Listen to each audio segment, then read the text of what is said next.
In God of War, Kratos and his son Atreus are able to unlock skills as they progress, earning experience from defeating enemies and completing quests or labors. Early on in your adventure, experience can be sparse, so picking the right skills can change the course of tough encounters you'll face in the opening hours. Here are 7 skills to get early in God of War. Permafrost can be a true blessing when encountering large groups of enemies, especially when you face hordes of Draugr early on that rely on sheer numbers to take you down. By attacking quickly and avoiding getting hit in return, you can build a meter located on your weapon icon in the corner. When the meter is filled, every hit will deal frost damage to your foes, which is essential in slowing down enemies to prevent them from attacking back or flanking you. Freezing enemies increases the time they stay airborne, allowing you to juggle an enemy longer with bigger combos. Just keep an eye on the attack indicators to know when to dodge out of the way or risk resetting permafrost. By default, Kratos has a 4-hit light attack combo and a 2-hit heavy attack combo. If you want to get varied between light and heavy hits, Pride of the Frost is the best thing you can get. Starting with 3 light strikes, you can now chain to a heavy finisher that smashes down for a lot of damage that sends most enemies flying into the air. This attack is even better with permafrost, as you can slow down enemies enough to keep them in the air after the finisher and get in another combo while they can't move. Shields may be a new concept for Kratos, but he adapts rather quickly. Perhaps one of the best skills in his defensive arsenal is the countering strike.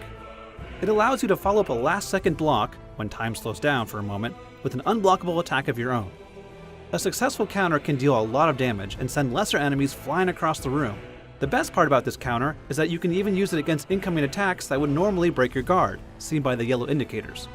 Sure, the timing can be risky, but once you get the rhythm down, you can send most attacks right back at them. 3,000 experience is a lot to spend, but when you do get the chance, you'll find that countering blast is extremely worth it.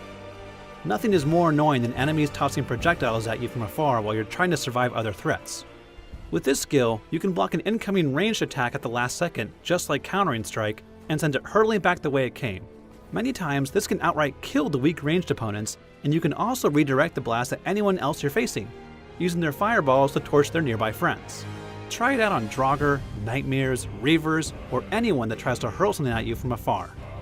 As you start to learn more about an enemy's stun meter, you'll find that sometimes the best strategy is to end the battle quickly with a finishing blow. Atreus can help build up stun on enemies when prompted, but if you want to do it yourself, consider the Guardian Sweep. This attack is great for 2 reasons. It can knock several enemies to the floor at once, and it deals a great amount of stun damage. This ensures that while the enemies are floored, they'll need a moment to get back up to the fight, allowing you to keep the pressure on them with more barehanded attacks to prepare for a finishing blow. Don't underestimate Atreus. He may look like a pushover, and starting out he's not that powerful, but the more you invest in him, the quicker he'll turn into the most essential weapon in your arsenal. It's worth getting all of his skills as soon as you can, but teamwork is a great place to start. Once Atreus starts helping out more in melee combat, teamwork allows him to capitalize on your attacks. Certain moves like a headshot with an axe throw or guardian sweep will put foes in a vulnerable state, and Atreus will take advantage of this by doing increased damage. Unlike his command arrows, you won't even have to prompt him. He'll know when to hit them and when to stay back and shoot.